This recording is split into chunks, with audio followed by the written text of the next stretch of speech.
I'm not sure I understand what was going on in this paragraph where he's like, something is going to happen.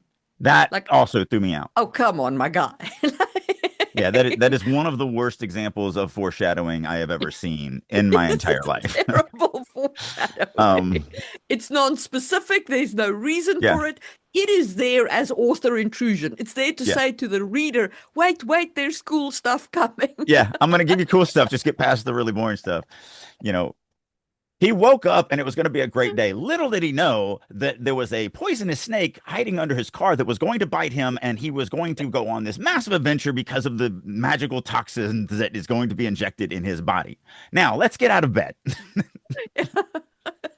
Like, That's the kind of energy this started had for me as yeah. well.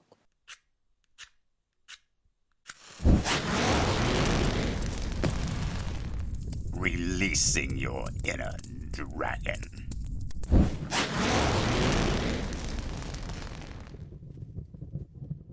All right. Season six. We're starting the sixth year. Six. That's a five with a one after it combined, not like 51. That was a really dumb way to describe that. Anyway, 6 years. It worse if you went 6, 7. I just learned that not 6 months ago. So, how you feeling? How you feeling about 6 seasons?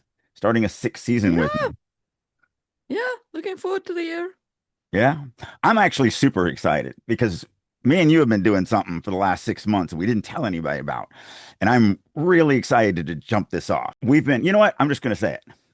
We're doing this entire season in Klingon.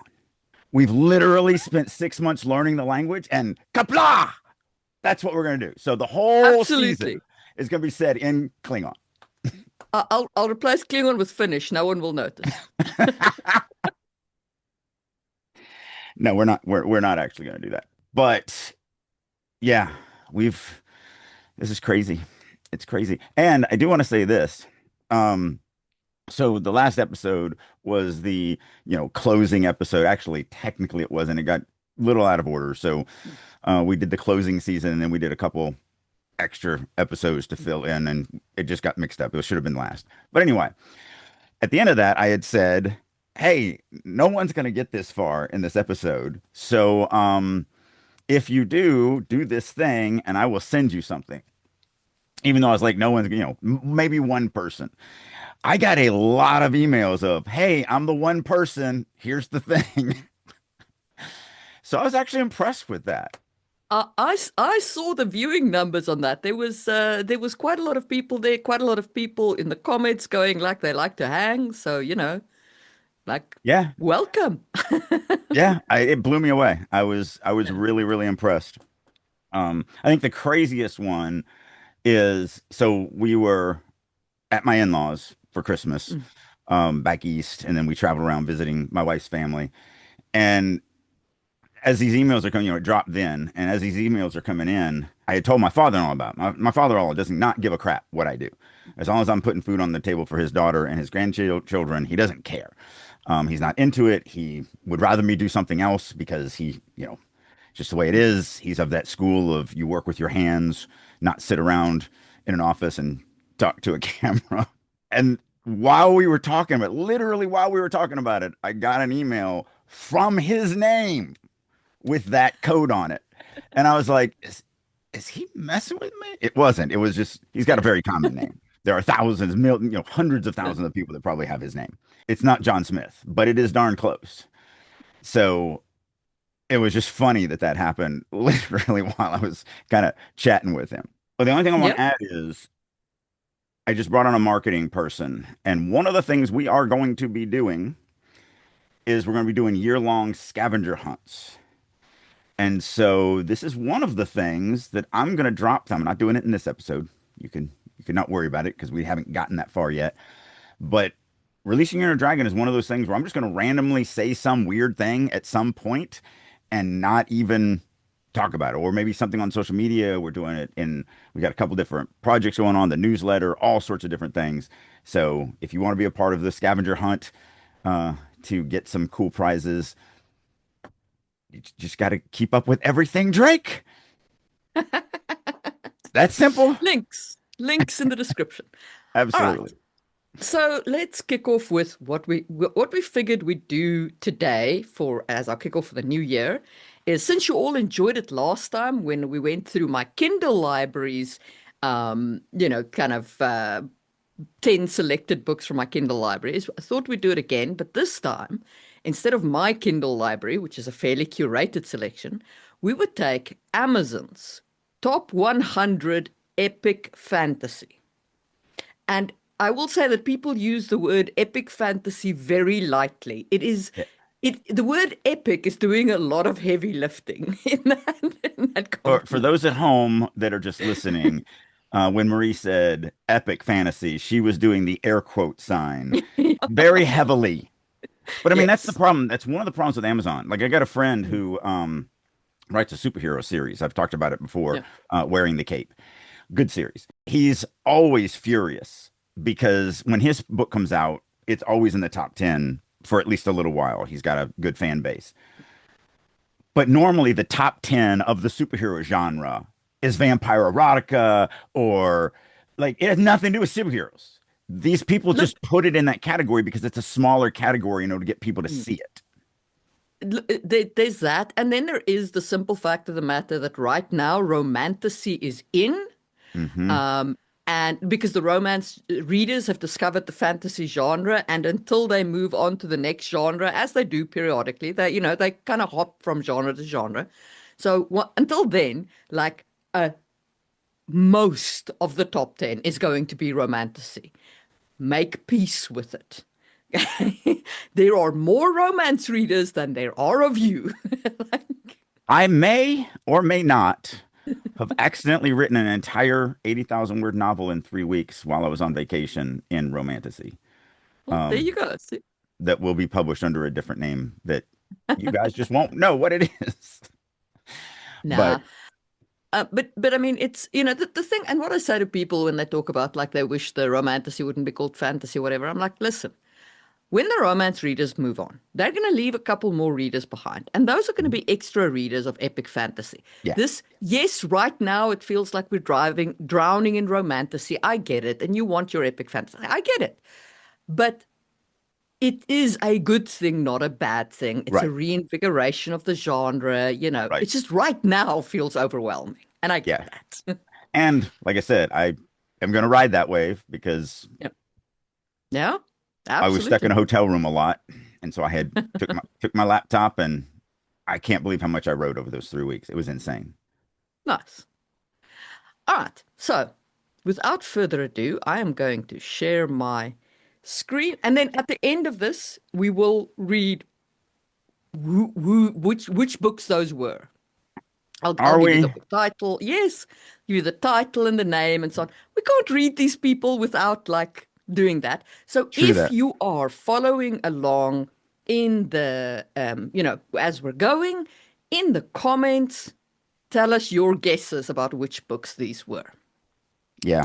I All always am nervous about doing this while she's doing that because of the fact that I try not to be negative with things that I don't like in public. Now, in private, I will rant all day long about a crappy book. But I one of the things we want to say is we get it. If you're a fan of this, then you're right. I mean, that's the thing is everything in this industry is subjective and that word has lost its meaning. We're trying to, me and Marie harp on this a lot.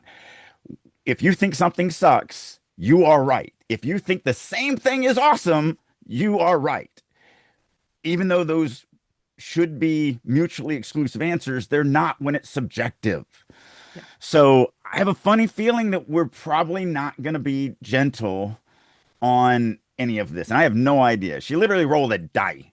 So, She so rolled a this die. this was my very, very advanced selection criteria. I took the first book out of the top 100 and I took the last book. Then for every 10 in between, so like for 10 to 20, etc., I rolled a D10 and whatever the number landed on, that was the number for that 10 that I picked. So this is a random selection. It really is. And both me and Marie like what we like and dislike what we dislike. So Yeah. we're going to be subjective on this, and it may hurt some feelings or whatever, but just understand if you like it and we don't, it doesn't hurt the book. It doesn't hurt No, your enjoyment of it. it in no way It's just hurts not good for anything. us. This is our comments. Okay. And I have a The- funny feeling I'm going to bat 10 of 10. I'm going to make that prediction right here. I am going to reject every single I one of these 10. I don't think you will, but we will see. I find it We so will see. hard to find books to read, and hopefully I don't. I would really love Yeah. to have one of these to because I don't have anything I'm reading right now. Well, we So will if one of see. these makes it, I will be buying it today, as long as it has an Okay. audiobook. Book one. A dragon without its rider is a tragedy. A rider without their dragon is dead. Article 1, Section 1, the Dragon Riders Codex. Chapter 1.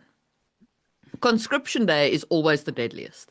Maybe that's why the sunrise is especially beautiful this morning, because I know it might be my last. I tighten the straps of my heavy canvas rucksack and trudge up the wide staircase of the stone fortress I call home. My chest heaves with exertion, my lungs burning by the time I reach the stone corridors leading to General Soren Gale's office. This is what 6 months of intense physical training has given me: the ability to barely climb 6 flights of stairs with a 30-pound pack. I'm so fucked. The thousands of 20-year-olds waiting outside the gate to enter their chosen quadrant for service are the smartest and strongest in Navarre. Hundreds of them have been preparing for the Riders Quadrant, the chance to become one of the elite, since birth. I've had exactly 6 months. The expressionless guards lining the wide hallway at the top of the landing avoid my eyes as I pass, but that's nothing new. Besides, being ignored is the best possible scenario for me. Bascaith War College isn't known for being kind to, well, anyone, even for those of us whose mothers are in command. Every Navarian officer, whether they choose to be schooled as healers, scribes, infantry, or riders, is moulded within these cruel walls over 3 years, honed into weapons to secure our mountainous borders from the violent invasion attempts of the kingdom of Poromil and their griffin riders.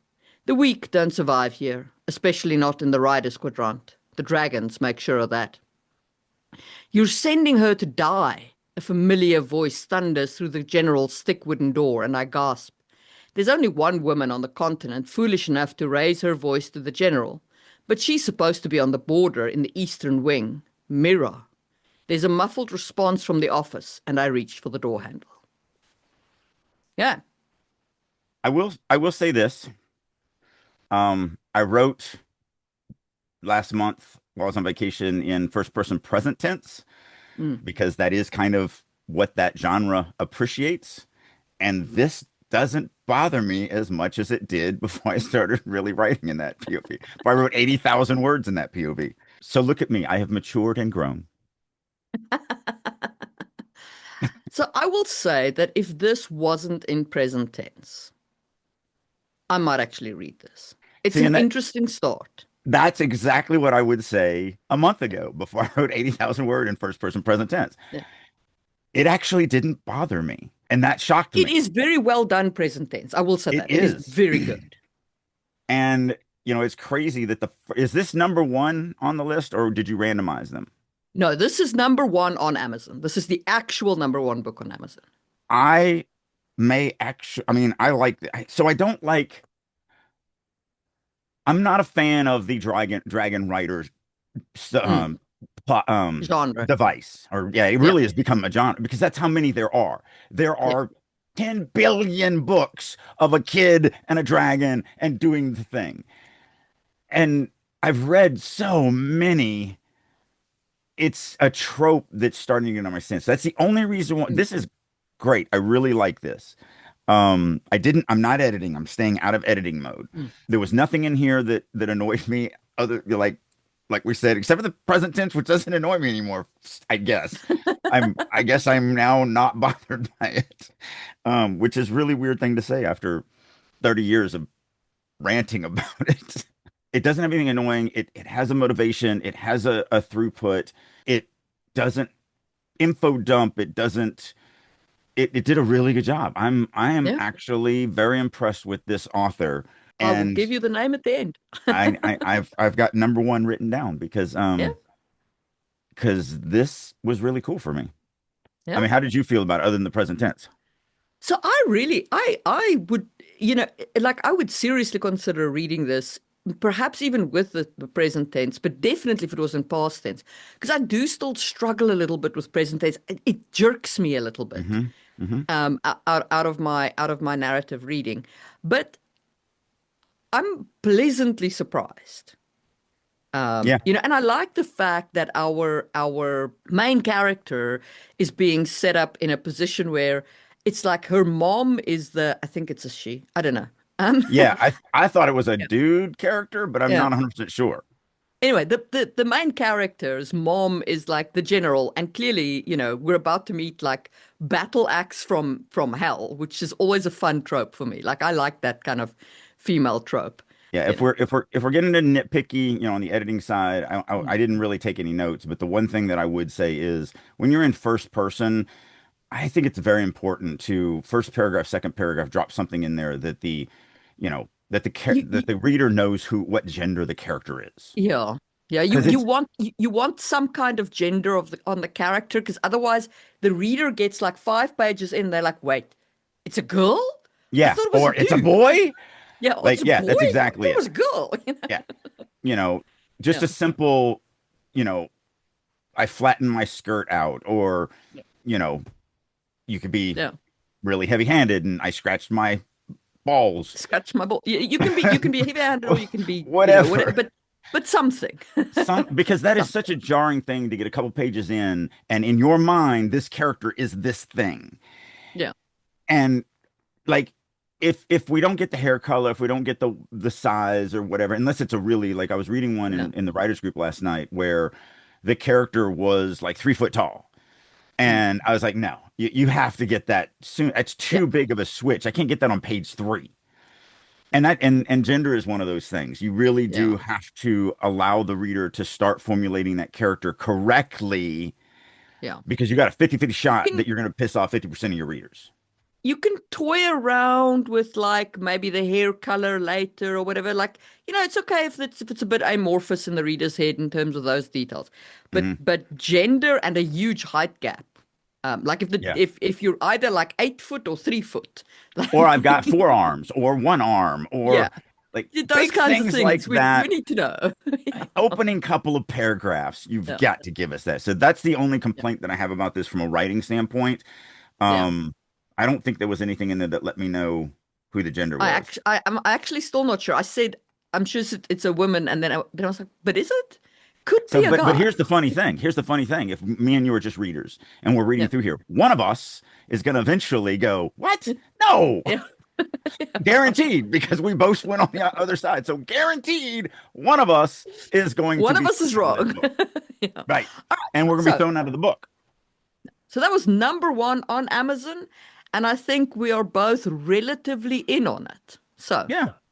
good for number Again, one on Amazon. you may not get into it because of the present tense. I may not get into it because I'm so tired of dragon riders. Um, but But as a book, especially as a number one book on the bestseller list, good job. good job. Good Earned job. its spot. Yep. All right. Book two. Orca. The year 297 of Frührold, the Age of Peace. Death is part of life, Orca whispered into her son's ear. Even though Brekka's arm was drawn back, the ash spear gripped tight in his small white-knuckled fist, and the spearhead aimed at the reindeer in front of them. She could see the hesitation in his eyes, in the set of his jaw. He is too gentle for this world of pain, Orca thought. She opened her mouth to scold him, but a hand touched her arm, a huge hand where Brekka's was small, rough-skinned where Brekka's was smooth. Wait, Thorkel breathed through his braided beard, a cold misting of breath. He stood to her left, solid and huge as a boulder. Muscles bunched in Orca's jaw, hard words already in her throat. Hard words are needed for this hard world. But she held her tongue. Spring sunlight dappled the ground through soft swaying branches, reflecting brightly from patches of rimmed snow, winter's last hoarfrost kiss on this high mountain woodland. A dozen reindeer stood grazing in a glade, a thick antlered bull watching over the herd of cows and calves as they chewed and scratched moss and lichen from trunks and boulders. A shift in Brecker's eyes, an indrawn breath that he held, followed by a burst of explosive movement, his hips twisting, his arm moving. The spear left his fist, a hiss as sharp iron sliced through air. A flush of pride in Orca's chest. It was well thrown. As soon as the spear had left Brecca's grip, she knew it would hit its mark. In the same heartbeat that Brecca loosed his spear, the reindeer he had chosen looked up from the trunk it had been scraping lichen from. Its ears twitched and it leaped forward, the herd around it breaking into motion, bounding and swerving around trees. Brecca's spear slammed into the trunk, the shaft quivering. A moment later, there was a crashing from the east, the sound of branches cracking, and a form burst from the undergrowth, huge, slate-furred and long-clawed, exploding into the glade. The reindeer fled in all directions as the beast loped among them, oblivious to all around it. Blood pulsed from a swarm of wounds across its body, long teeth slick, its red tongue lolling. And then it was gone, disappearing into the forest gloom. What was that? Brecka hissed, looking up at his mother and father, wide eyes shifting from Orca to Thorkill. A fell wolf, Thorkill grunted as he broke into motion, the stealth of the hunt forgotten. He pushed through undergrowth into the glade, a thick shafted spear in one fist, branches snapping, Orca and Brecka following. Thorkel dropped to one knee, tugged a glove off with his teeth, and touched his fingertips to the droplets of the wolf's blood, brushing them across the tip of his tongue. He spat and rose. He spat, rose, and followed the trail of wolf blood to the edge of the glade, then stood there, peering into the muck. Am I getting soft in my old age? Okay, Um, did you like it? the writing is really good. The writing is solid. Um, there was nothing that made me care. Mm. And then when the wolf came out, when the monster came out, I was thinking, okay, here's where it happens, and then it was gone. So I kind of felt let down at that moment. And I don't know if I was reading The Look Inside, I would probably read this because of the fact that the writing is quite good, and that's the thing that kills me. That's what throws me out every single time. Is that they either filter continuously, or they tell continuously, or they ly adverb continuously, and there is every bit of that in here, but it's sprinkled through, so it's not just annoying as crap for me. So So I will say, I cut this off on page one because that was the deal I made with myself. Um, but I have read this book. This is one of the few on this list that I have read. And when you flip the page is where the story, basically the first page is just setting up Orca, Brecca, and Thorkill. And then when you flip to page two is where the hook of the story comes, basically. yeah, and I don't need the hook of the story, but like Yeah. it's so important for me on my first page to what are the stakes? Like, and it wouldn't be hard to thread that through here. How badly do they need this kill? What is going on in this moment in their lives that makes this important? Not just set up for something that's important that's going to happen in a minute, but now. And a couple lines would add Yeah. that. And so, but yeah, I guess for me, the hook with this, the relationship establishment with this was but Orca I and don't, her son. but I don't feel That, like I don't feel like I got how they felt about each other, other than the fact that I was told that this is his mother, yeah, um, and that she thinks he's soft. But I mean, that could be an endearing soft. I'm so yeah. happy that you're not like this world. Or that could be I'm sorry that I didn't leave you out of the snow when you were 6 months old because you're a weakling little bitch. So There's nothing in there to show which way yeah. that goes. For me, the fact that she was going to scold him to man up, kind of set that scene for me. But I mean, everybody's different. Like, and Yeah, that's kind of the point of this. yeah, But I will admit that I quite enjoyed this book. So and it is one of the few on this list that is genuinely epic fantasy. yeah. Like with all the bells and whistles. Well, this one has more of a chance of me buying than the first one because of the fact that it doesn't have the Dragon Rider plot Yes. device. Well written, you know, or at least well written enough. There was nothing in there that made me go, Mm, oh, because that's what happens so many times. I get a page in, yes. I'm just like, wow, you wrote, he stood and looked 18 times on this first Yeah. page. Yeah. I stood and looked. I turned and looked. I sat and looked. I stood and watched. I sat and watched. I stood, turned and watched. It's like, and I can't. I just can't do it anymore. I can't deal with that. Yeah, 100% me either. But yeah, I enjoyed this for the setup of Orca and Brekka, but then I also have read this book, so this is one of Right. the few where I have a, You're going back. You're going back with a nostalgia, yeah. Yeah, eye on it. And I know what happens. right. So that's that head book. Yeah. And even you Yeah. have the head book now because you've read it. Yes. But I haven't. And so that's the thing I was looking for. I was like, okay, the writing is good enough. What's the hook that's going to make me want to read this? And Mm. then I may have put it down when because when it was the wolf jumped out and here's a big moment. I was like, okay, cool. All right. And then it was gone. And I was just like, but, eh. So Mm. that may have been enough to get me to go, this author is just going to keep doing this. Is just going to keep Oh, leading me by the nose and promising me something and then just not yeah. delivering. Again, I'm not saying that's what they do because it sounds like that's not what they do. No, But no, again, I'm talking about my feelings as a reader as I'm reading, and especially if 100%. I'm in that mindset of I'm going to buy a book that I'm going to spend the next week with. I don't want I don't want to have to suffer. I will also say that this is a three POV book, three different POVs, and they're all very different. My favorite POV is not Orca. My favorite POV is the guy who starts his chapter as a runaway slave, which Hmm. is a great start, if you ask me.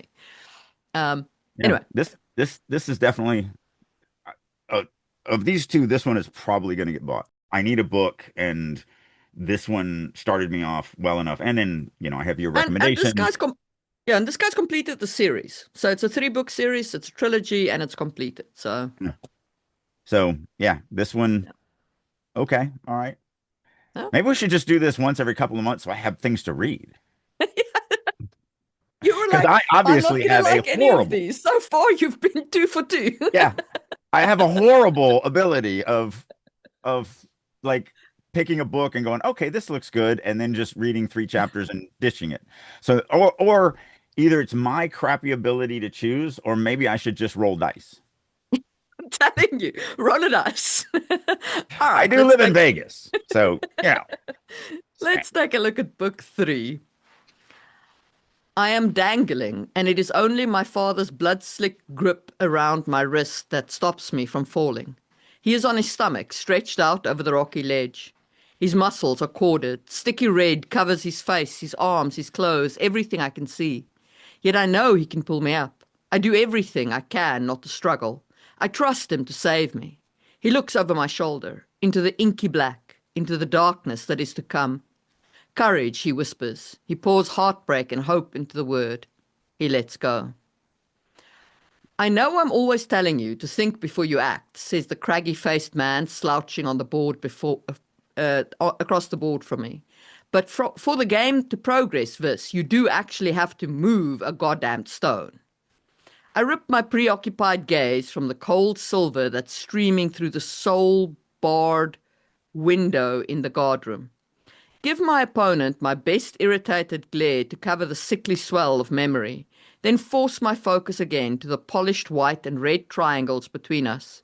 The pieces glint dully in the light of the low-burning lantern that sits on the shelf, barely illuminating our contest better than the early evening's glow from outside. You all right? Fine. I see Herolf's bushy grey eyebrows twitch in the corner of my vision. I'm fine, old man, just thinking.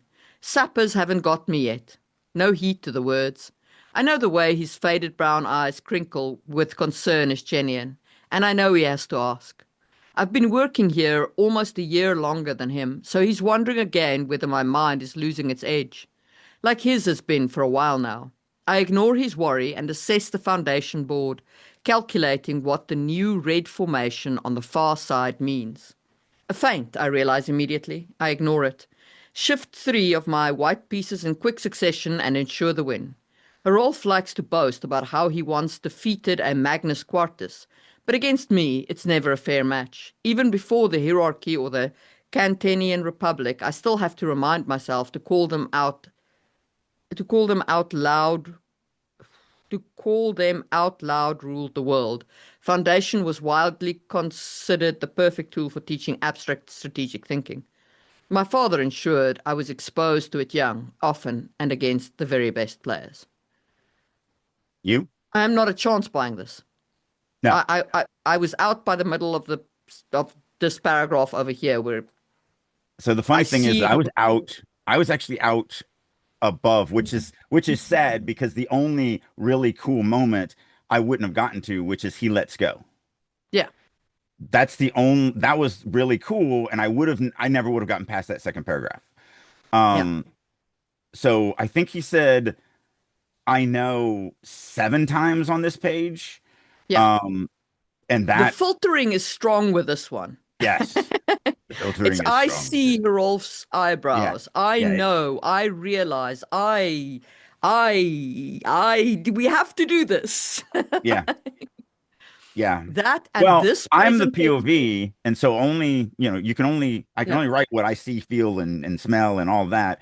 So I need to make sure that you know that I'm the one who sees it. I see it and I smell it and I touch it and I realize and I know, because how else would you know that I know this stuff if I don't say I know it? yeah. And Um, unlike the first book we read, where the present tense was actually smooth enough that I might consider reading it, this yeah, present tense is everything I hate about present tense. yeah, This yeah, present tense makes me feel justified for hating present tense. yeah. And that's when you were reading that, I was like, oh no, I don't like present tense. It's not that I hate present tense, it's that I hate badly written Yeah, present tense. And yeah, so much of present tense is badly written. yeah. But here's the big thing. There's also absolutely zero interiority in this. There's Yeah, no no. like that opening. The reason why I was out in the opening is actually, I mean, yes, I literally thought, wow, okay, I don't like first person present tense. Mm, Like really, like literally in the second paragraph. But mm. the fact that this character is dangling over a cliff and his brother or his father has his blood sick, slick grip around him, and the POV feels nothing. He's just like, yeah, but it's Yeah, fine. It's okay. yeah, Like there's no tension. And that's just gonna let me know if you can't write a scene that's that heavy, that's that insanely emotion charged with, and if you write that scene with no emotion, then you can't write emotion. Um, there's literally just one line of interiority there, and it's crappy. And I tell you, I trust him to save me. That's it. right, but that's not really It's not that's not interiority. his It's emotion. just no. It's nothing. Yeah, yeah. No. So so that was the reason why I was out. I wasn't out because of the first person present tense, although I didn't like it. I wasn't out um because some of the sentences are really rough written. You stumbled, especially toward the end of that. I was out because I'm looking at this opening 5 paragraphs that's this massively intense situation, and the character feels nothing. And Yeah. that's not the character not feeling anything. That is a lack of ability in the writer. Now, this is what I'm saying that I'm getting from this 5 paragraphs. Yeah. Maybe on page two, this he just goes hog wild with interiority and emotion and everything like. So I'm not saying this book doesn't have interiority. I'm saying that if I read the first 5 paragraphs and it is the most insanely tense moment that you could possibly put on the page and there's no emotion in it, I'm going to guess that this writer cannot write emotions. And I can't read a book if I can't relate to that character, if I can't get inside that character Yeah. and really be a part of their world. So yeah, no, So I would be out. I am with you. I am out on this book, not a chance. Uh, Book 4.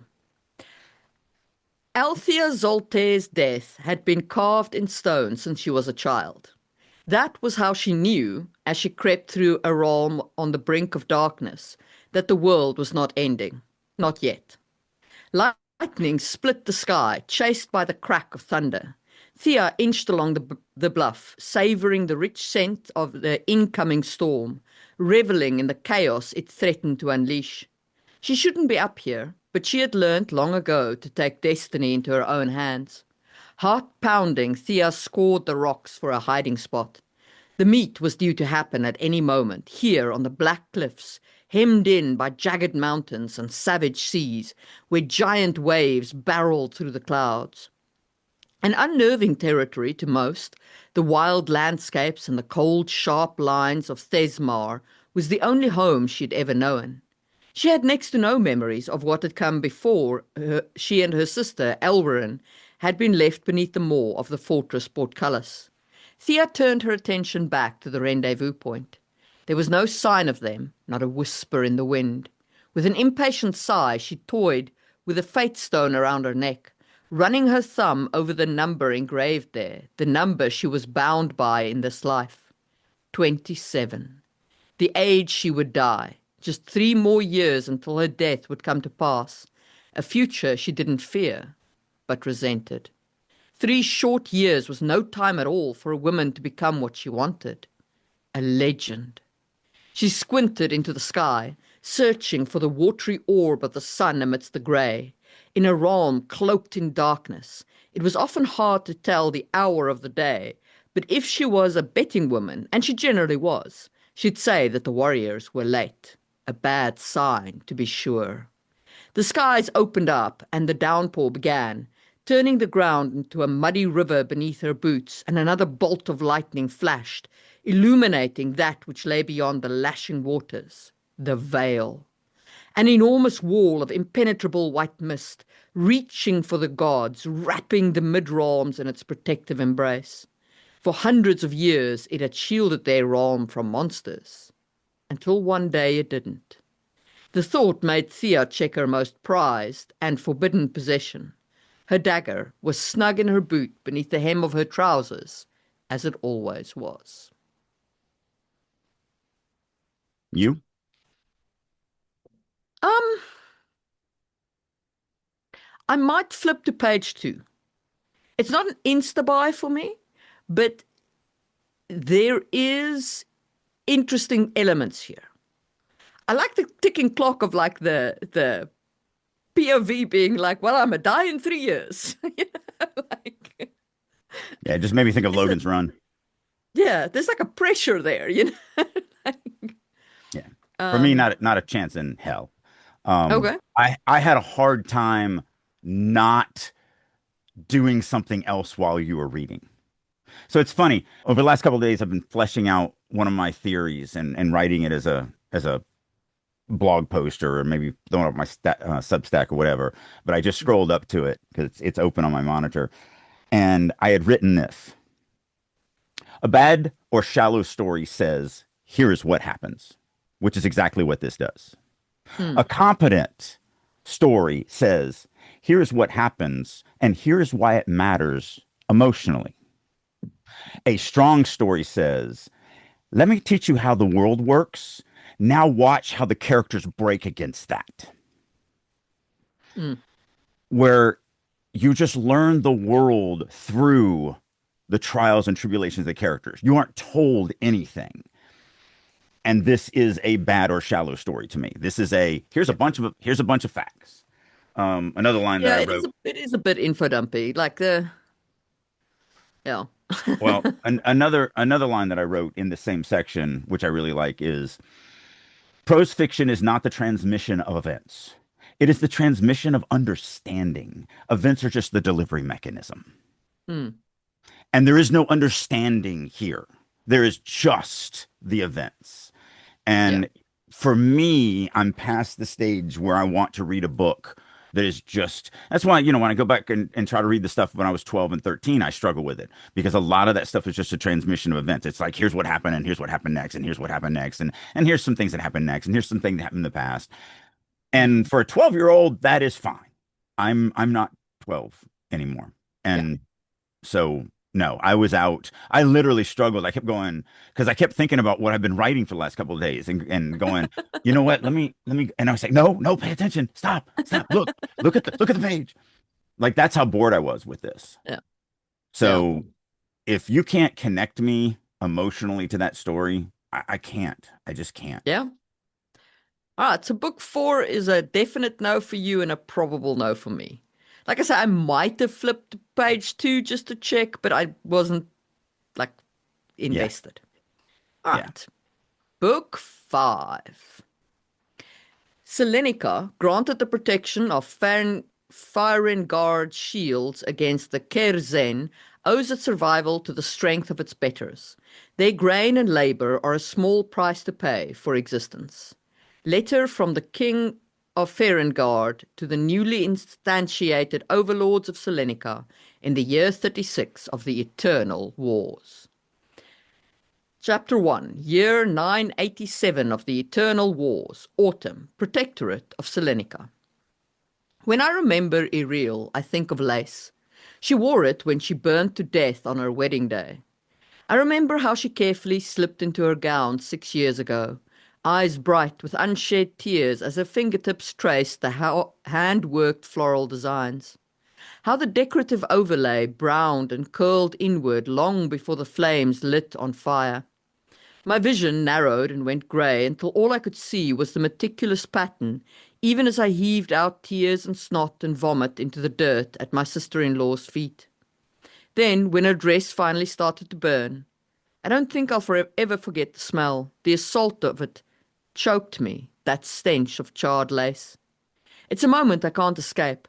Not in the bright light of day where the memories loom hazy and throbbing. Certainly not in the darkness of sleep where they come to life in nightmares so real and so vivid that I'm trapped reliving it night after night. Mother says it's because I'm cursed, like Iriel. She's right, of course. Sweat drips down my face when I finally stop swinging my scythe and raise my eyes to the deep blue sky. The scalding heat from summer has long since faded, but the autumn breeze tangling the wisps of curly hair against my neck isn't enough to cool me off. I wave at my youngest brother, who runs over with a bucket of water. None of us, not even my mother loading the wheat into the two-wheeled cart behind me, comments on the water sloshing to the ground as 5-year-old Leo skids to a halt in front of me, his crooked grin lighting up his face as he hands me the ladle. Thanks, Leo, I gasp between gulps. His chest puffs with pride. I'm a very good helper until I can be strong like you and Seb, he tells me. You are, I nod, serious, the best helper. I take a full, deep breath. The vague, sweet smell of the wheat is overwhelming. But I still pick up dozens of other smells, like the tangy musk of my 19-year-old brother Seb in the robe next to me. A hint of tobacco clings to my father's shirt, though he's way out in the back of the field. Even the smell of clean water in the bucket wafts to my nose, crisp and fresh. Is she a bloodhound? I don't know. So the funny thing is, I'll start off with a positive. This is not terrible first person present tense. It doesn't slap you in the face like that one did before. Yeah? But this is the quintessential. This is why we can't have nice things. Yes. Like like that flavor text right there is the reason people skip flavor text. Yes. Like flat out, that is why people don't read it. So people who want to use it, who can use it well, we know that most of our readers are going to skip it because of that. Yeah. There's too And many weird names. We haven't even started the book yet. Okay? There's too many weird names. There's too much it's not clear enough. The the only first thing half the first half of the page is a flashback. And so I yeah, can't believe that that's not destroying you. well, it is, but I mean I wouldn't pick this up. It's terrible. Yeah, no. Well, it's terrible to us. No. Um, You know, if you're out there and Yeah, you've read this and you like this, good for you. That's what it's for. It's there to be enjoyed. Um, it was number 34 on the bestsellers list, so clearly the author's doing something for a whole lot of people that aren't me. yes. Yeah. Yeah. Um, I don't feel like there's any interiority. I don't really feel like I know who this character is. Starting off in a backstory, like I don't care about this person, I, so I don't care that their sister burnt to death. Like, what does that even mean to me? how did their sister burn to death and they didn't? Where Yeah, are they right there's now? I couldn't figure out if the girl being born was attached to a pole and she was being actually burnt because of a crime, she's a witch, or if she It's got just, caught in a fire because of the church burning. I didn't see anything. yeah, Um, it also really weirded me out that your sister burnt to death and the smell you remember is not her charred flesh, it's her dress. yeah. That was weird to me. I don't know. The whole thing was weird to me. I was like, what even is this? Yeah. But okay. So this was book five, and it did not work for either Drake or I. Yeah. Book six. Chapter one. I will say about this one, it is a lit RPG because you're going to read it and go, "Where's the fantasy?" Because I glanced through it and I was like, "Where's the fantasy?" And then I checked the rest of the description. I was like, "Oh, it's a lit RPG." And I've So gotten really heavy into lit RPGs lately. yeah. So book six, chapter one. Another Monday morning. It was just another boring Monday morning. The sparse rays of sunlight that found their way through the blind's narrow gaps did little to disturb the man sleeping deeply on the bed. However, the serene peace was short-lived as the accursed sound of his alarm began its daily ritual of ruining a good dream. Jake, who had previously been enjoying the sweet embrace of his blankets, was startled awake, fumbling around until his hand finally found his phone. Grumbling, he rolled out of bed and started his usual morning routine, preparing for yet another day at work. He went for a warm shower, ate a quick breakfast, got himself dressed before he finally grabbed his stuff and headed out the door. The entire morning routine was done in less than half an hour. Walking down the stairs to his car, he had an intuition that the day was going to be interesting. He didn't know why, as everything was as usual so far, but he couldn't entirely dispel the feeling. Maybe someone brought donuts. Traffic was terrible as usual, living in a big city and all. He spent most of his time not actually driving, but sitting in the endless queues of the morning rush. He had considered cycling or maybe running to work, but then he would have to shower and get dressed at work, and that just sounded bothersome. As he finally pulled into the parking lot, he got out, grabbed his bag, and headed inside the corporate office that had been his workplace for the last couple of years. The building itself was a massive monstrosity of glass with way too many floors. It wasn't all that out of place, though, being surrounded by similar structures. As he got inside, he was greeted by the receptionist, Joanna. She was a middle-aged woman one who always wore these large earrings and more makeup than an entire class of high school girls would need in a week.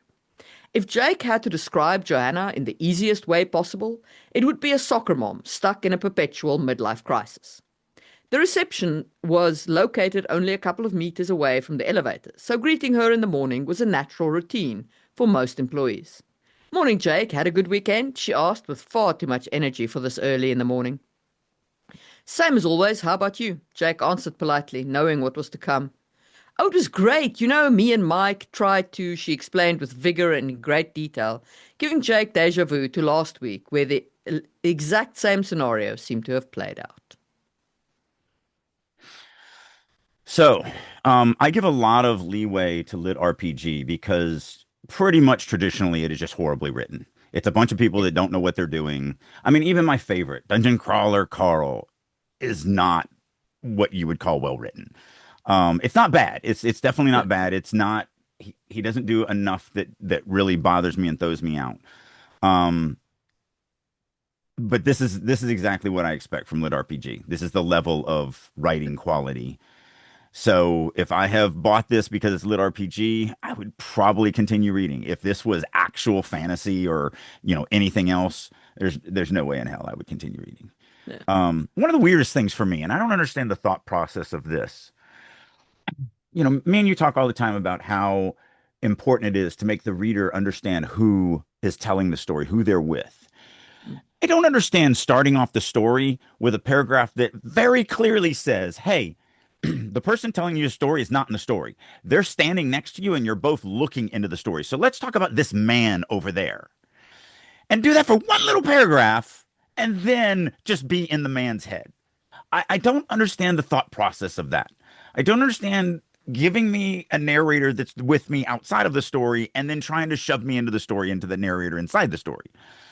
Yeah. It just makes no sense to me. It's weird. I'm not sure I understand what was going on in this paragraph where he's like, something is gonna happen. That Like, also threw me out. oh, come on, my guy. Yeah, that is one of the worst examples of foreshadowing I have ever seen in my This is entire life. terrible foreshadowing. Um, It's non-specific. There's no reason yeah, for it. It is there as author intrusion. It's there to yeah, say to the reader, wait, wait, there's cool stuff coming. yeah. I'm gonna give you cool stuff. Just get past the really boring stuff. You know, he woke up and it was going to be a great day. Little did he know that there was a poisonous snake hiding under his car that was going to bite him, and he was going to go on this massive adventure because of the magical toxins that is going to be injected in his body. Now, let's get out of bed. Like, That's the kind of energy this started had for me as yeah. well. So So, this would be a no from me. I'm not into lit RPG to begin with, and yeah. yeah, I've gotten into it, and this is the quality of it. So, Mm, I might continue reading if this was book was recommended because I'm now to the point where it's like, well, I've got to at least have somebody recommend lit RPG to me because it's so rough to read. I mean, like I just started a series that has like 10 books. I yeah, finished the first book right when we were leaving for Christmas vacation, and I have no interest in buying a single one of them after that. But I finished it. mm, Didn't enjoy it all the way through. So fair enough. I probably would not buy this. It just this All one's right. this one's tough. And because of the horrible foreshadowing that Yeah, so here's the thing, guys.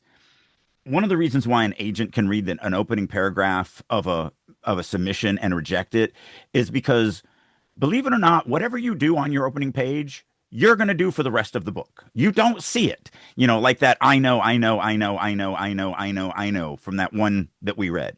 That author does not see those words.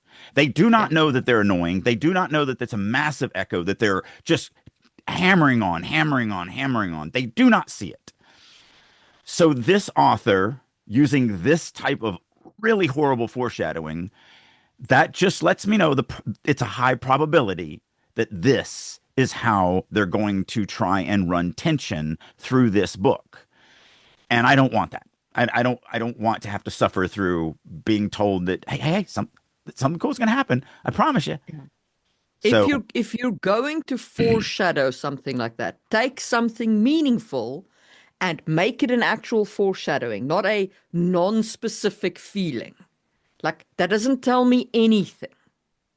yeah, Put some realism into it. This is definitely a no for me. All right. yeah, Book 7. Yasnik's relationship with God. Yasnik the priest, thin and young, though not quite old, half lost in clothes tailored for a larger man in the voluminous Ilmari style, face hollow, hair greying before it should, thinning, creeping back from his temples like an army that, seeing its opposition is time, no longer has the will to fight. That morning, God was complaining again. Yasnik lay crumpled up on his bed.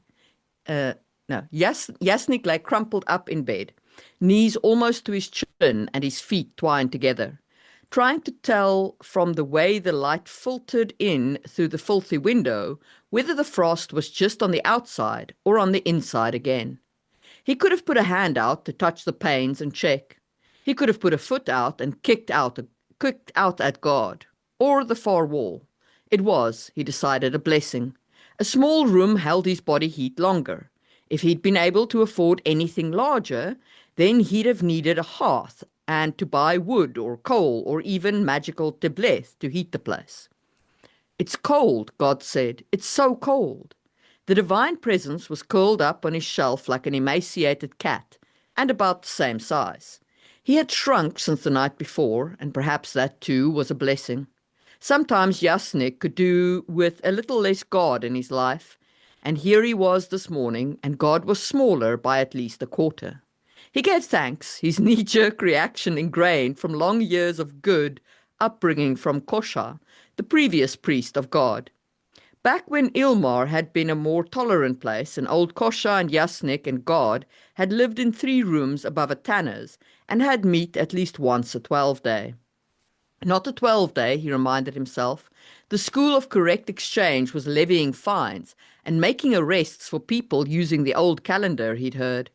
He had to start thinking in terms of a 7-day week, except then he couldn't look back on the way things had been and quantify the time properly. How often had they met had they how often had they had meat back when he'd been a boy learning at Kosha's knee? What was 7 into 12 or 12 into 7 or however it might work? His mathematics weren't good enough to work it out. And so obscurely, it felt as though a swathe of his memories was locked away by the new ordinances. Also, he'd just given thanks to God that he had less God in his life, and God, the recipient of those thanks, was right there and staring at him accusingly. I need a blanket, said God. It's only the beginning of winter, and it's so cold. God looked all skin and bones. He wore rags. It was only a season since Yasnik had sacrificed a good shirt to God, but the diminished state of the faith, meaning Yasnik, tended to mean anything God got his hands on didn't last.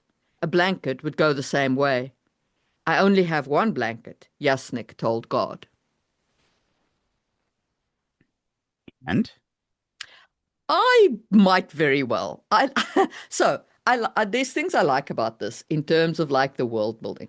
Um, I wasn't crazy about like the backstory sharing, but I did enjoy the whole 12-day into 7-day and that whole like there's clearly his world has been taken over by somebody, and there's been some kind of change that has created a complex situation for him. And then the whole situation with his God really amused the living crap out of me. Like I was like, that is funny. And it's also like the setup here, if I'm reading this right, is that the God is basically the more worshippers, the more powerful. right, right. So this Yeah, God is literally dying. And yeah, this is his last follower, his last priest, his last everything. Like yeah. Why can't I think of the name? Neil Gaiman's American Gods. American Gods. Thank you. Yeah, Yeah, it's that kind of device. So this is why my heart bleeds so much in what I do, because this deserves to be on the top 100, because it has a really cool premise and a really cool idea and a really cool thing. And it hurts me so deeply bad that you can have a horribly written thing that readers love, because I'm not in that camp. I can't love something if it's just got a cool thing. And most readers can. Most readers do not care about the quality. I mean, you know, we could list off the books that we know is just literary abortion that were really, really successful. yeah, Um, and this is the quintessential example of that. This idea that he's got is fantastic. It's catchy, it's cool, it feels snappy and new, and it feels like there's going to be a really cool story behind it. And I love every bit of that, and that is enough for most readers. I couldn't. I could not read this. It was so painful for me going through this. It's just such lackluster writing for me. And again, we're talking yeah, subjective. I'm not saying his writing is lackluster. I'm saying for me, I do not like this writing. yeah. Um, it's just very weak and very problematic in so many different ways. But I can 100% see why most readers, that's not going to bother them. This Yeah. is a story that I think 100% deserves to be in the top So I 100. will tell you what like the prose is not the greatest, but the concepts in here Hmm. look fun enough that I Yeah, might read past it just to see where this is going because you know yeah. And you have that ability. And this, mm, so the funny thing is when I read something like this is unfortunately where I get sidetracked, because I go, okay, that's a really cool idea. Horrible execution. I want to execute this now. And so, I'll take the general premise of the idea and then I will completely do my own thing with it. Just like, you can't say, oh, so you're just stealing this guy's idea. No, I literally just said this is just American God's idea. Like, ideas are ideas. I mean, the first story that we started with is a kid riding a dragon. He Yeah. didn't steal that from every other dragon writer all the way back to Dragon Riders of Pern. It's Yeah. just a thing. It's just a thing. So no, I'm not stealing anything from this guy. It's just that's a really cool idea to have a god tangible, you know, Mm. that you're dealing with, and I can see a lot of potential with that. So Yeah. the book 100% deserves. Some of these others do not, in my opinion, deserve to be on the top 100. This one deserves it because of how cool the idea is, and because the the interaction is snappy, and that is Uh, enough to hold most readers. I will also tell you for free that I did look this book up. It's also by an author I know. And it's a Hugo Award winner and like Yeah, lots of things. I can see that. Like I said, Yeah. I'm just so picky on the craft of writing that most Mm. people are not. Yeah. Most people just don't Yeah. care But as much as this I do. this is one hacking hooking like Yes, concept. Like 100%. on the page. Beautiful. Beautiful. 100%. There's no doubt about that. That's like I said, I can 100% see why people would love this book. Yeah. I want to love this book. I want to. I cannot. I'm such a prose Yeah. snob now that if you can't really make your prose shine as well as the story and concept and idea, I can't give you my money. I'm Fair enough. just not there. All But right. 100%, I can see this being a really successful book. Yeah. It's a series, but yeah, it's a very Hmm. good book one. All right, Hmm. book 8, prologue. The boy who stole too much. At the height of the long wet summer of the 70 sorry. At the at the height of the long wet summer of the 77th year of Sen Dovani, the thief maker of Comor paid a sudden and unnoticed visit to the eyeless priest at the temple of Perelandro, desperately hoping to sell him the Lamora boy. Have I got a deal for you? The thief maker began, perhaps inauspiciously. Another deal like Carlo and Goldo, maybe, said the eyeless priest. I've still got my hands full training those giggling idiots out of every bad habit they picked up from you and replacing them with the bad habits I need. Now change, the thief maker shrugged. I told you they were shit-flinging little monkeys when we made the deal, and it was good enough for you at the... Or maybe another deal like Sabetha? The priest's richer, deeper voice chased the thief maker's objection right back down his throat. I'm sure you recall charging me everything but my dead mother's kneecaps for her. I should have paid you in copper and watched you spring a rupture trying to haul it all away. Ah, but she was special, and this boy, he's special too, said the thief maker. Everything you asked me to look for after I sold you Caldo and Galdo, everything you liked so much about Sabetha. He's Camori, but a mongrel, Theron and Vadran blood. He's got larceny in his heart, sure as the sea's full of fish. And I can even let you have him at a discount. The eyeless priest spent a long moment mulling this. You'll pardon me, he finally said, if experience suggests that I would be wise to meet unexpected generosity from you by arming myself and putting my back against the wall. The thief-maker tried to let a vaguely sincere expression scurry onto his face, where it froze in evident discomfort. His shrug was theatrically casual. There are problems with the boy, yes, but the problems are unique to his situation in my care. Were he under yours, I'm sure they would vanish. Oh, you have a magic boy. Why didn't you say so? The priest scratched his forehead beneath the white silk blindfold that covered his eyes. Magnificent. I'll plant him in the fucking ground and grow a vine to an enchanted land beyond the clouds. Ah. I've tasted that flavor of sarcasm from you before, Chains. The thief-maker gave an arthritic mock bow. Is it really so hard to say that you're interested? The eyeless priest spat. Suppose Carlo, Goldo, and Sabitha might be able to use a new playmate, or at least a punching bag. Suppose I'm willing to spend about 3 coppers and a bowl of piss for an unlooked-for mystery boy. What's the boy's problem?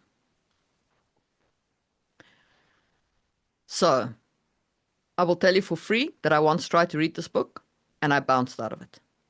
Mm, Not because of the prologue, but because the writer head hops mm, indiscriminately between the POV characters with hmm. no warning, no scene change, no, you just, That's a rough one. yeah, So this is the first one that we've read where I'm like, I'm not sold because everything else has been yes or no. Like I've never yeah, been one that other than, like, yes, I would read this if I had agreed already that I was going to read a Dragon Rider story. So that's different. This is the first one that I'm on the fence on. That I'm just like, if this was what the best that I could find, there's nothing in here that kills me. The thing that's going to kill me is since I only read audiobooks, there's a reason why you read everything because I am full-blown dyslexic and you would just listen to me stumble through this for half an hour. Works much better for me to just listen. And then I also can't edit when I'm listening. yeah, But because of the overuse of the word said disappears in prose. And they've always said that, and it does. It 100%, just don't worry about it. In an audiobook, it's a gong.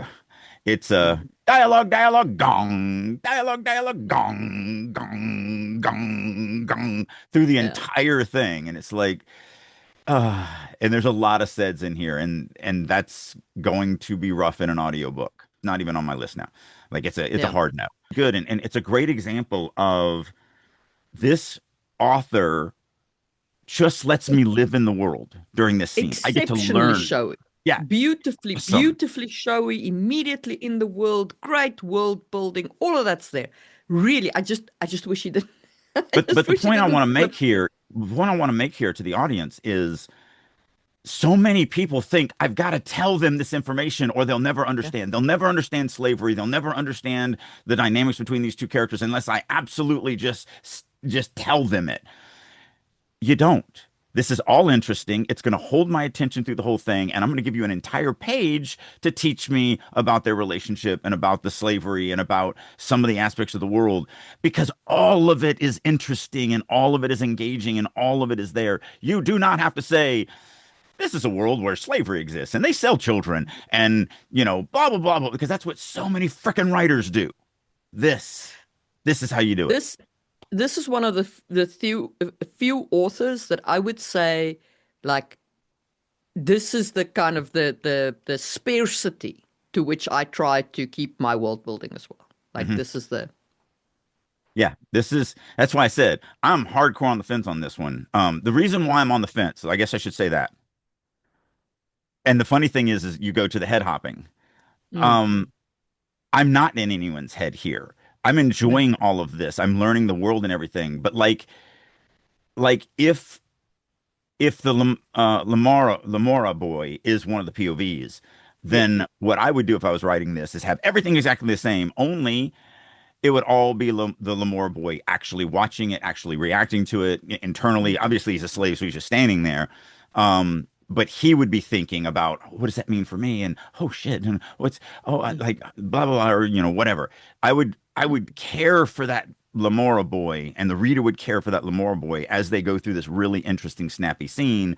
That's the reason why I was on the fence with this because I didn't feel like I you're was not in anyone's head. You're right. in everyone's head. Yeah, yeah, and that's just not Um, my yeah, type and that of it's also writer. like, I was like, it's okay, it's okay, and then I was like, no, it's not Yeah. okay.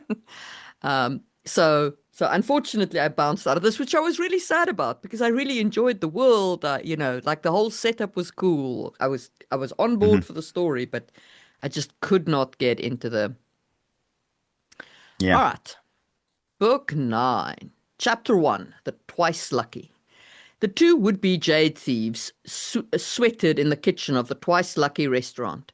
The windows were open in the dining room, and the onset of evening brought a breeze off the waterfront to cool the diners.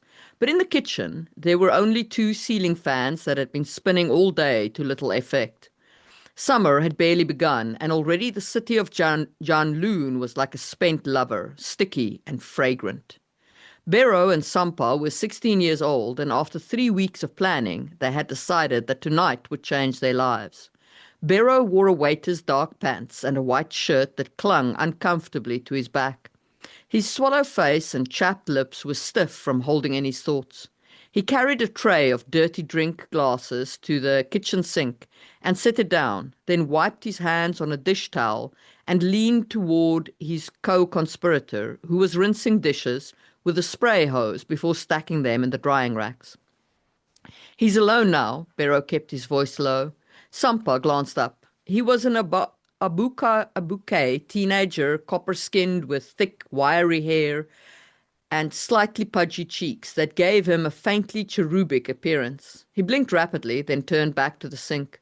I get off my shift in 5 minutes. We gotta do it now, Keke, said Barrow. Hand it over. Sampa dried a hand on the front of his shirt and pulled a small paper envelope from his pocket.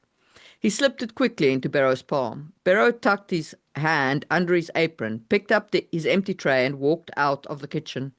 At the bar, he asked the bartender for rum with chili and lime on the rocks.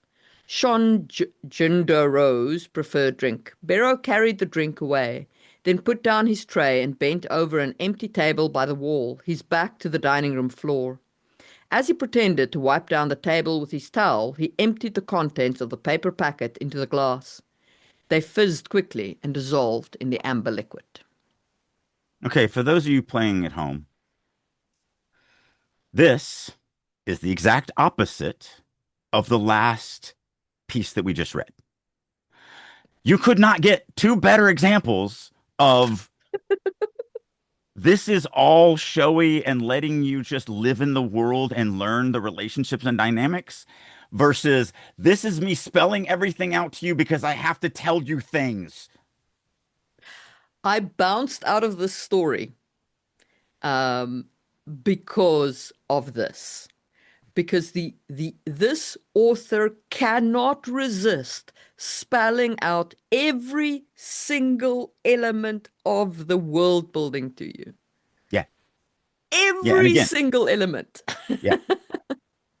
Yeah, exactly. But it's funny that you had these two back to back. You had two Yeah, examples that were literally on opposite sides of the spectrum.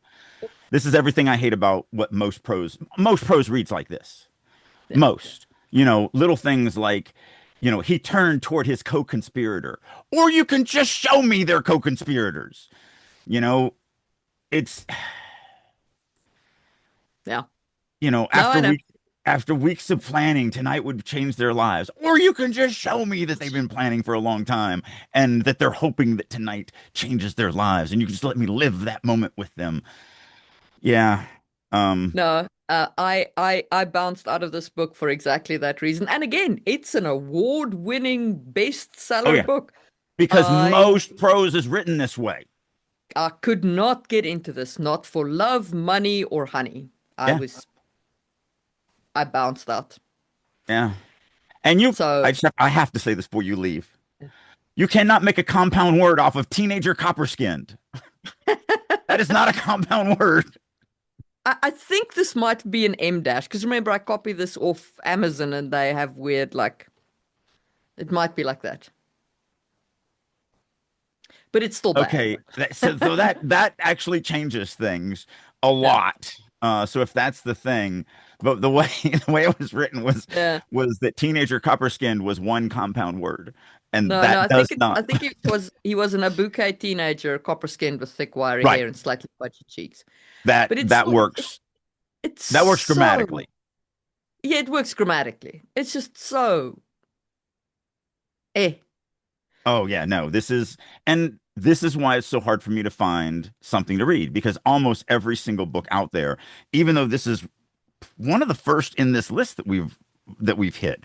So maybe people are starting to finally get a clue and they're starting to understand how to write better. I don't know, but this is everything that I personally, subjectively, in my opinion, which has no bearing on anything, hate about most books. Yeah. This right here Um, is the I will say that encapsulation. this is a great line. The city of John Loon was already like a spent lover, sticky and fragrant. It's like Yeah, that is a really good line. that is very visceral. Yes. It is sadly the only one. Yeah. Um, Let us move on to book 10 before I proceed to insult the award-winning author even more. yeah. Uh, But no, it's not insulting the author. The author is fine. The story yeah, is fine.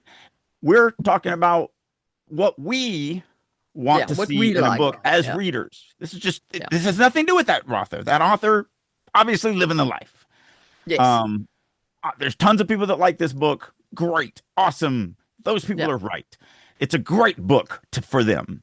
What we're yeah. saying is it is a very terrible book for us. Did That's all we're not saying. work for me. Yeah, Did not do work for not me at all, and did not get better on the second read through of page one either.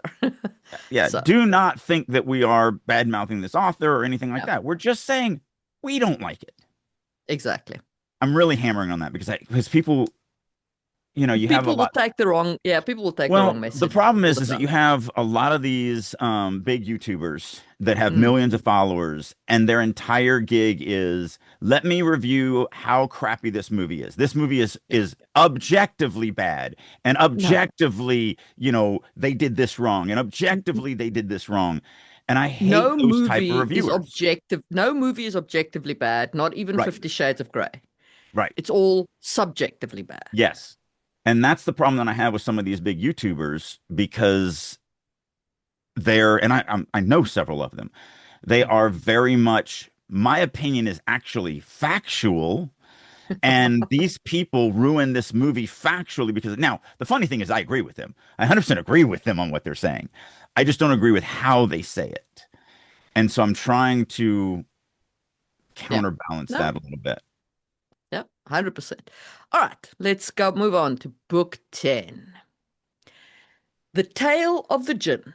Neither here nor there, but long ago. Our world belonged to the Jinn, those doomed creatures who roam our desert like lost spirits. Unlike us humans, who were created from the earth, the gods crafted the Jinn from an ancient flame that allowed them to live for hundreds of years and gave them the power to use magic. This is why some Jinn can change shape and others can breathe fire or travel the world in the blink of an eye. For a time, the Jinn did as the gods commanded. They loved and nurtured the world they were given, and there was peace. But while most Jinn were grateful to the gods, there were 7 Jinn kings who were dissatisfied with their meager magic, and they expressed their discontent by destroying the land.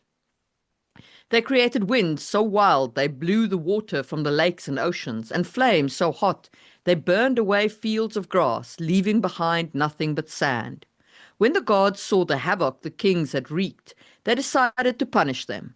They gave them what they desired most. They made their magic more powerful, but at the cost of it being uncontrollable. The magic was so strong it burned holes in the sand, sinking the Jinn cities and causing the Jinn to vanish from the world.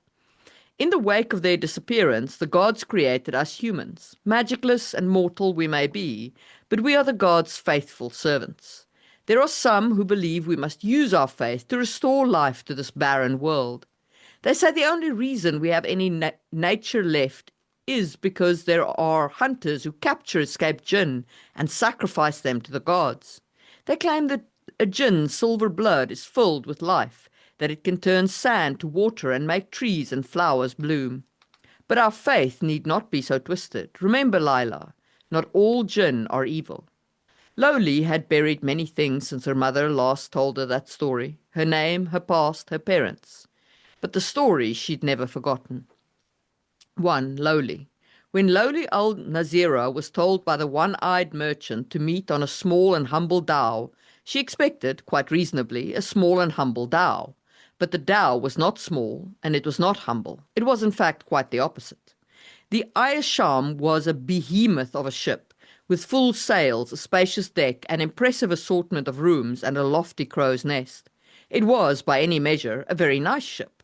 Had she been here as a passenger, she would have enjoyed exploring it. But Lowly was not here as a passenger.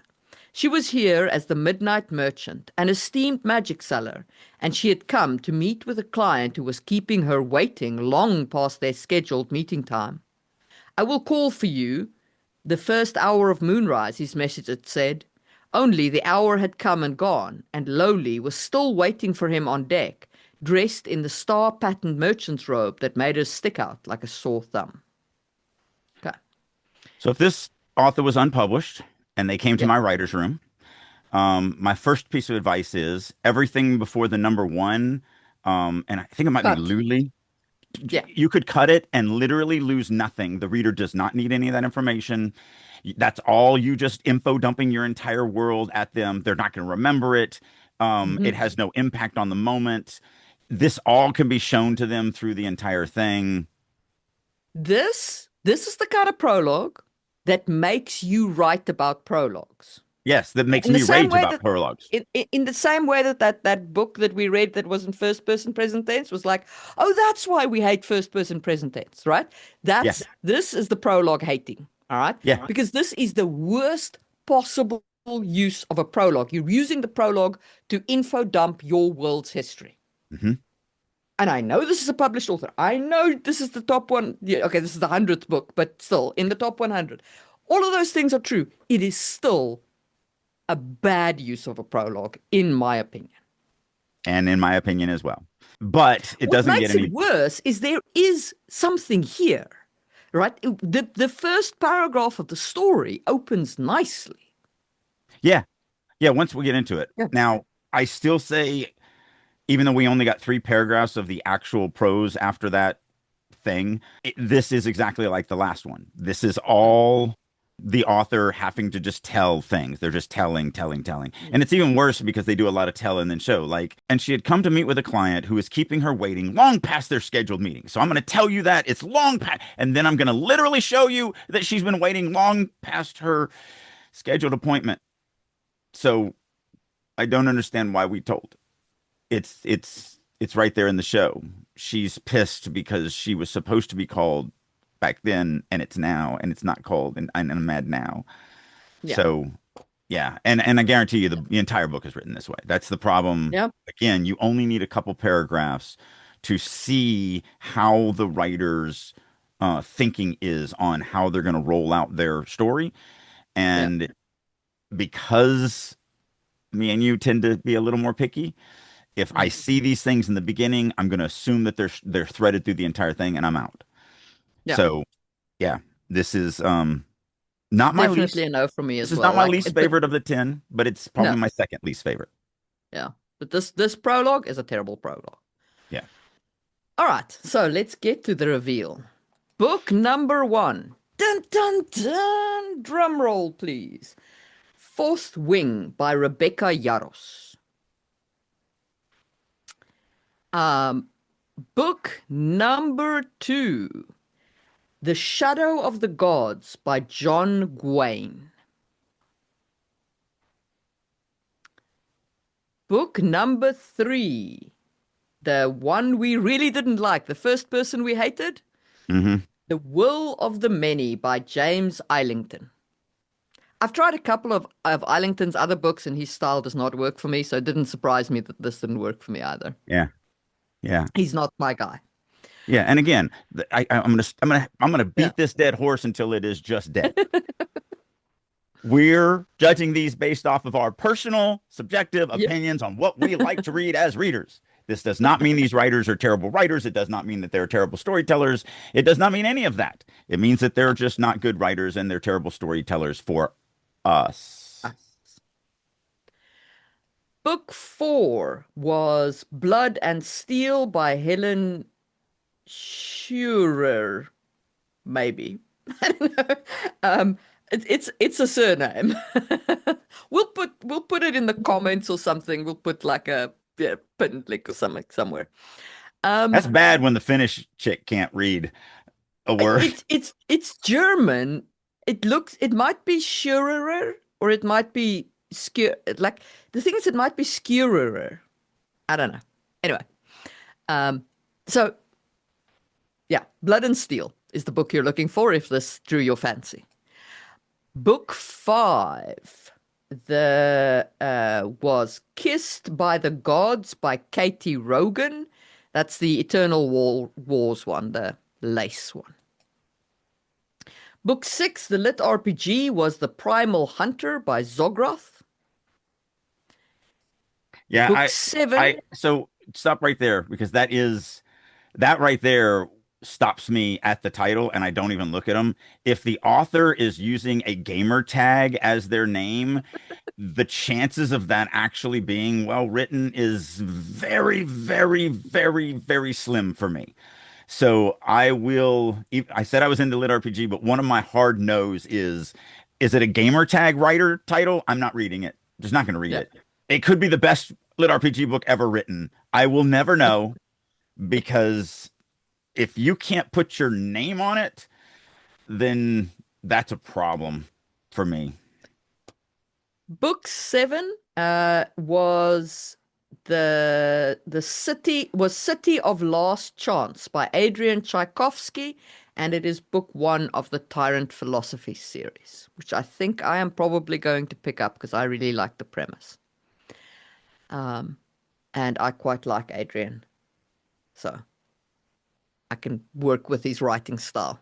Hmm. Um, book eight, with the Lamora boy, the prologue is The Lies of Loch Lamora by Scott Lynch, and it is like the style is so good. I wish he just stuck to one head, like The lies of what?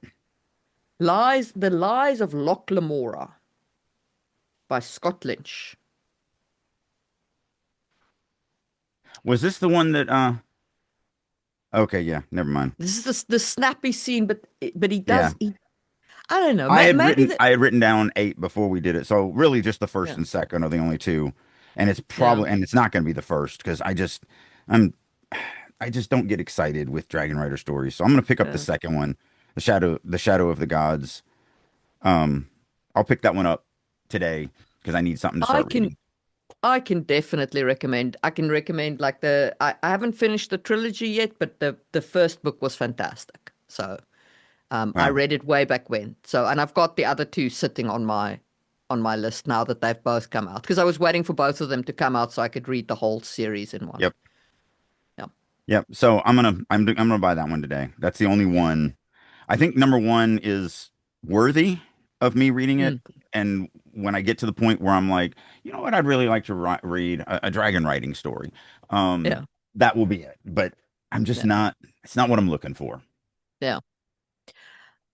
Book nine is Jade City by Fonda Lee. That's it. I bounced out of that one. And book 10 was The Stardust Thief by Chelsea Abdullah. So I was close. I'm I didn't I bet 10 of might 10. I bet 9 of 10.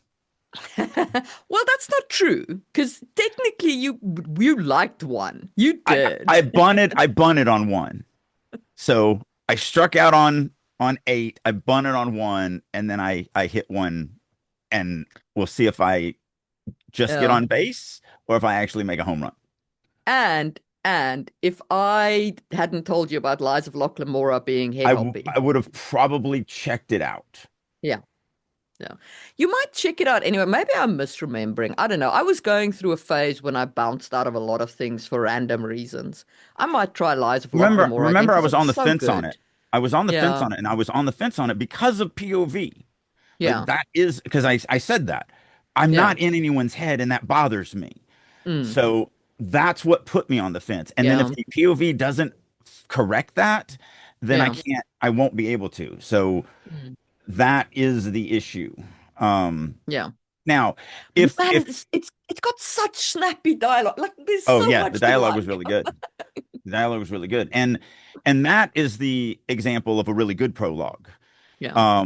Because we're just in the world and we're just learning this Yeah. thing that we need to know before the story starts, but it's in a way that's engaging. And so that's why Mm. I would, if you hadn't told me about the head hopping problems, that's why I would be interested in it because I would give them that benefit of the doubt of, okay, so you're not putting me in a head, but you're doing it for a reason. You're doing it Mm, because this is just a prologue and I'm just mm, watching this boy get sold. Okay, great. I'll give you that.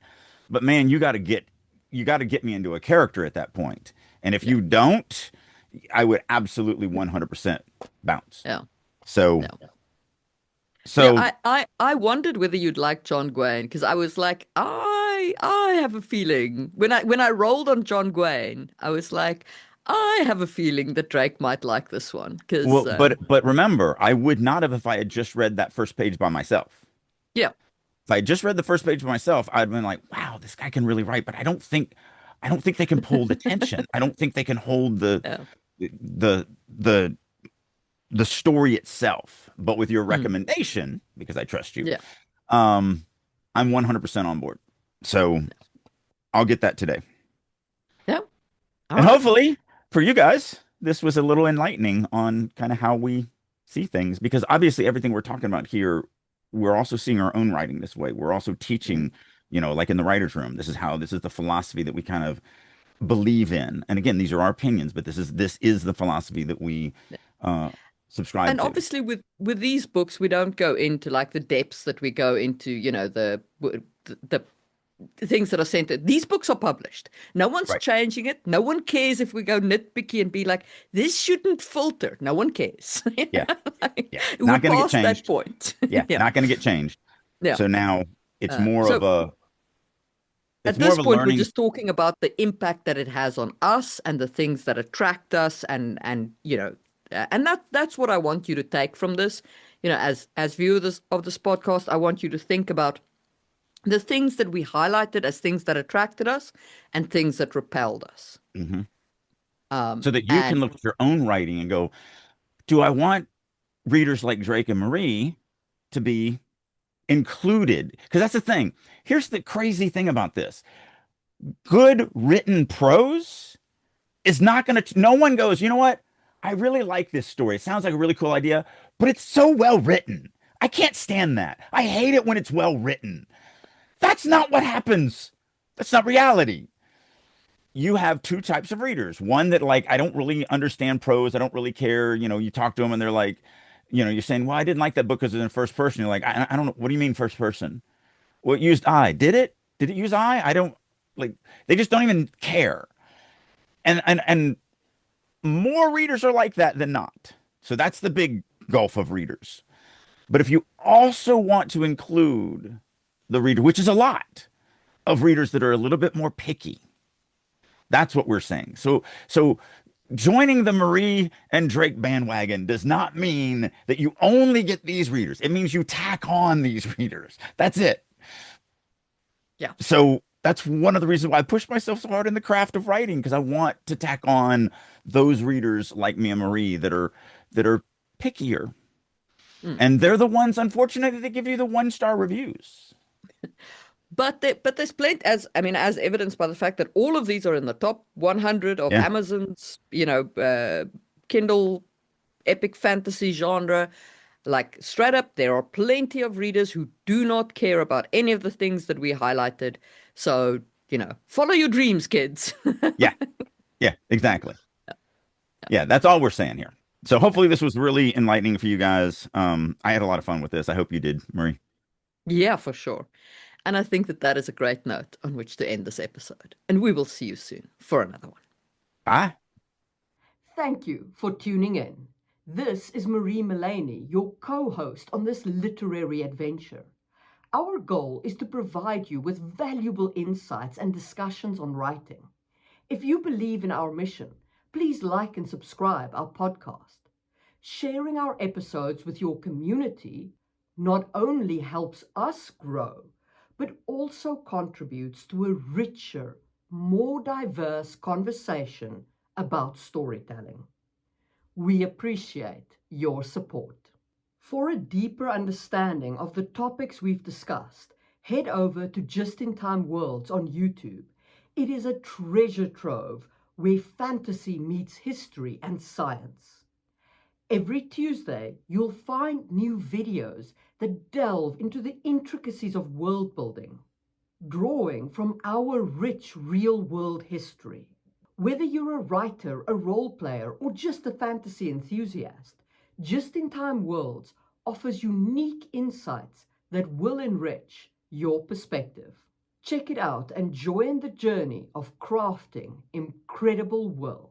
If you are ready to take your writing to the next level and work with a group of highly motivated, dedicated writers who are all working to not only improve their writing, but improve your writing, plus you get to work with me on a weekly basis, then I'll encourage you to check out writersroom.us. This is a website that I have created that I really wish I had 30 years ago. It's everything a writer needs to become a better writer. Not only do we do weekly critique sessions, both from other members as well as me, we have daily writing sessions, I do monthly classes, Q&As, we have activities, I do all sorts of learning exercises, such as I do a quarterly writing prompt contest, and just tons and tons and tons of things. So if you're ready to get serious about your writing and you want to actually finish that novel and have a chance of it being published, then I encourage you to head on over to the Writer's Room and join me there. And as a special promotion for listeners of Releasing Your Inner Dragon, I'll go one step more. If you would like to get 50% off for 3 months, reach out to me. There's a million ways you can do that. You can do it through starvingwriterstudio.com, drakeu.com, any of my social medias such as LinkedIn, Instagram, Facebook, X, whatever. Reach out to me, say that you would like to check out the Writer's Room for 50% off, and I will send you a link that will allow you to do just that. So hopefully you're ready to start getting serious about writing, and I'll see you in the Writer's Room.